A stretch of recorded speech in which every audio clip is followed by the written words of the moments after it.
This is my final presentation for visual literacy in the fall term on photojournalism, the third option. It's going to be going over photojournalism in World War II, the Vietnam War, and the Afghani War. They say a photo speaks 1,000 words, and in photojournalism that would be true. Photojournalism is the collecting, editing, and presenting of news and material for publication and broadcasts. Mostly, as all other news is, it's used to inform, support, or protest certain uh, topics. These topics are wars, the Second World War, the Vietnam War, and the Afghani War. Each of these pictures clearly shows a message that either goes against or protests the war efforts, and it's pretty simple and easy to tell which one is which. The first one is a World War II photo from the city of Nanking in China. Uh, these photos were, or this photo was taken somewhere between December 13th and January of 1937 and 1938. It was Japanese people killing innocent Chinese people during this time. It was in the Sino-Japanese War, the conflict of Imperial Japan and China. It was extreme acts of hatred towards races by the Japanese. Um, Japanese soldiers slowly took over and occupied towns and cities prior to Nanking, but they were not expecting a lot of resistance, and they slowly took over those cities. It took them longer than they thought, and they were frustrated at their failure. Um, in turn, in the city of Nanking, 100,000 Chinese soldiers who were surrendered and now POWs, prisoners of war, were executed, and hundreds of thousands of civilians were shot, tortured, bayoneted, or raped at random. It was estimated between 300 and 600,000 Chinese were murdered in the time of the occupation. With the photo itself, it's a horrifying picture. A man's getting beaten with a stick, um, and it clearly shows the picture clearly shows like the horrors that went on during this time. Uh, the pictures to keep the consumers and especially the people in western areas or eastern areas in the US informed of what was going on and why they should get involved, basically. The next picture is the Malmedy Massacre. This occurred in the late year of 1944 when German SS troops executed prisoners of war of the US. SS troops in German SS troops were basically the special forces. Um, After Germany's offensive was coming to a stop, they were warned from fighting two fronts in 6 years of it. They were running out of resources. Germany grabbed the last bit of their military resources and launched their attack at the Battle of the Bulge and almost succeeded, except for a counterattack from the Allied forces. This picture was taken when Allied forces, after the Battle of the Bulge, Allied forces went past the town of Malmedy, Belgium, at a crossroads called Bognes. This is where they found the bodies of 84 American prisoners of war who were captured and executed by the advancing Germans. Germans did this because they were running out and realized they were losing, so they're just taking out whatever they could with them. Uh, all the black spots on the ground basically is a dead person lined up in executed fashion. Another picture that's just a horrible thing to see. Uh, Not so much innocent, but defenseless people killed uh, just because. Um, Moving on, the next picture uh, is the Stavelot atrocity. This occurred in 1944. It was actually a day after the previous photo was taken of the Malmedy massacre. The same SS troops who executed the 84 American prisoners of war actually wiped out an entire town by themselves.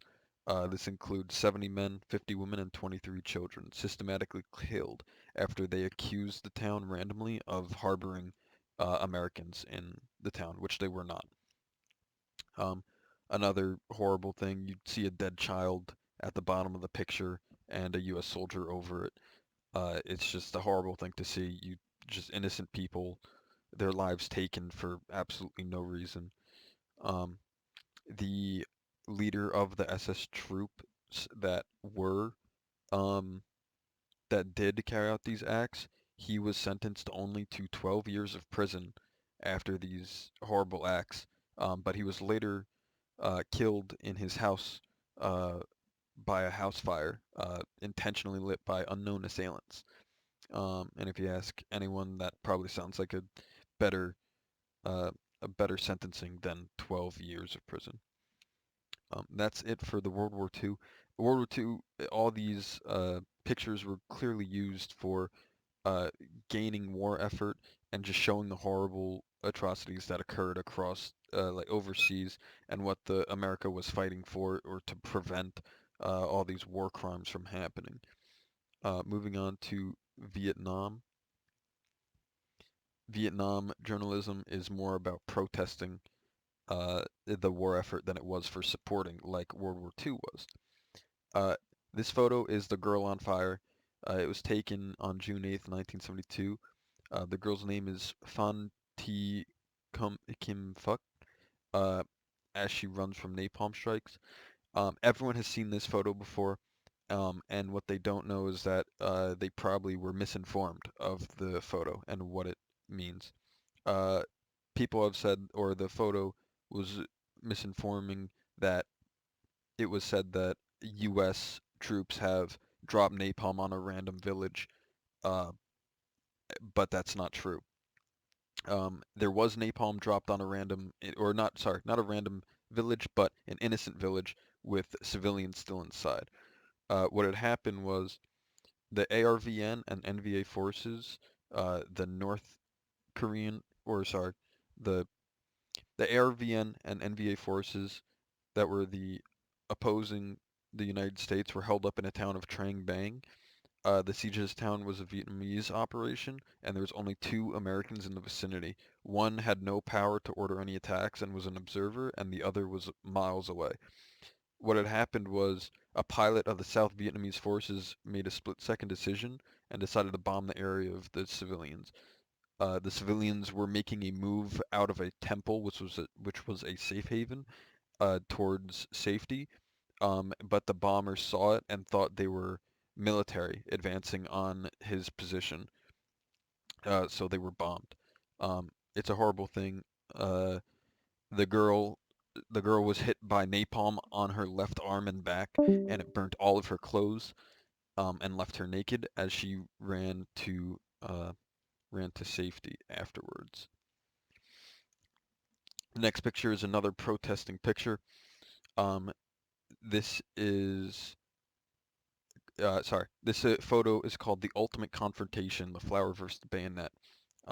It was on October 21st, 1967. The photographer Rabaud photographed the girl Casimir. Um, it was taken during the National Mobilization Committee to end the war in Vietnam. Over 100,000 anti-war activists formed large demonstrations taken while marching to the Pentagon.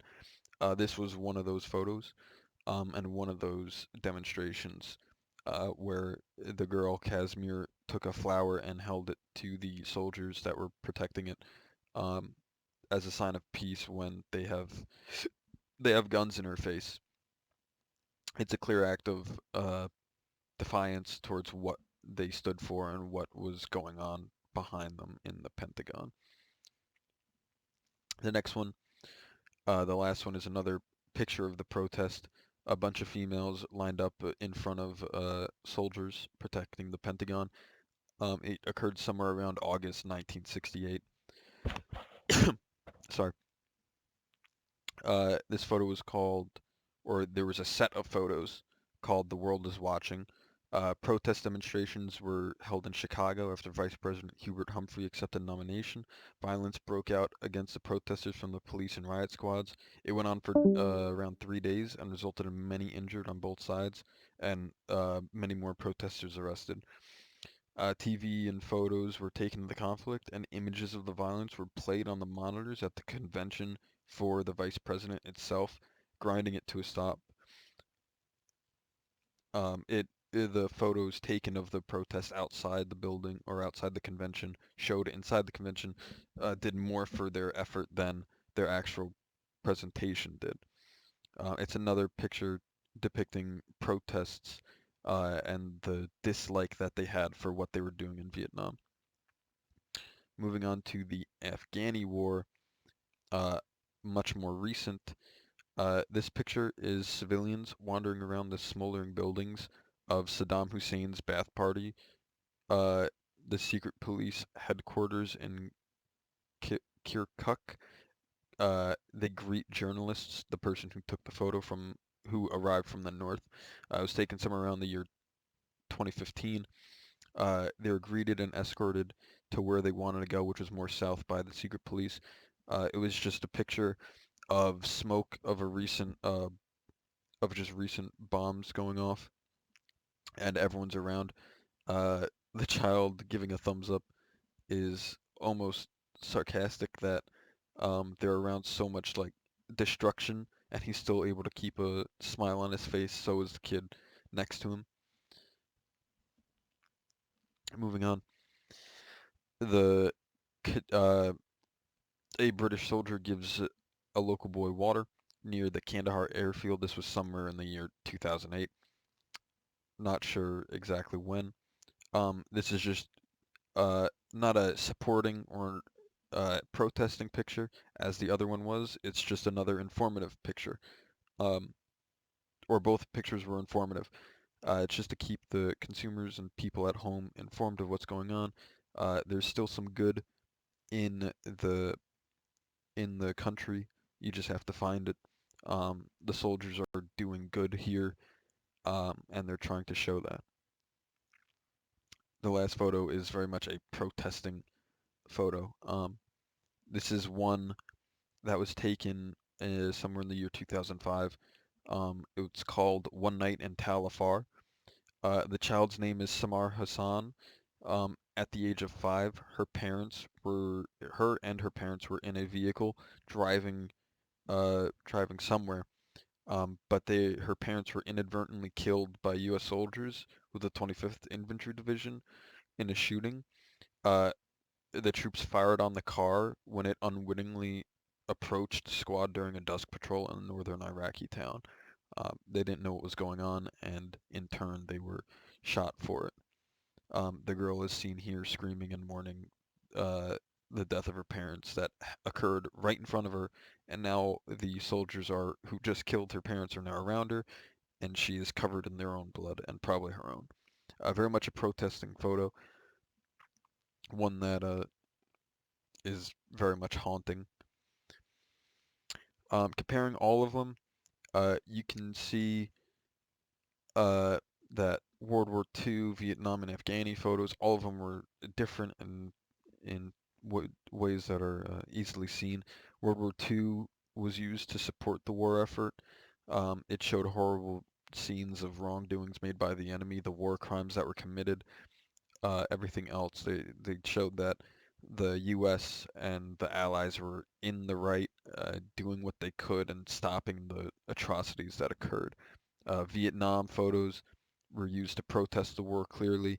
They had horrors that the civilians faced that were affected by the soldiers in that area.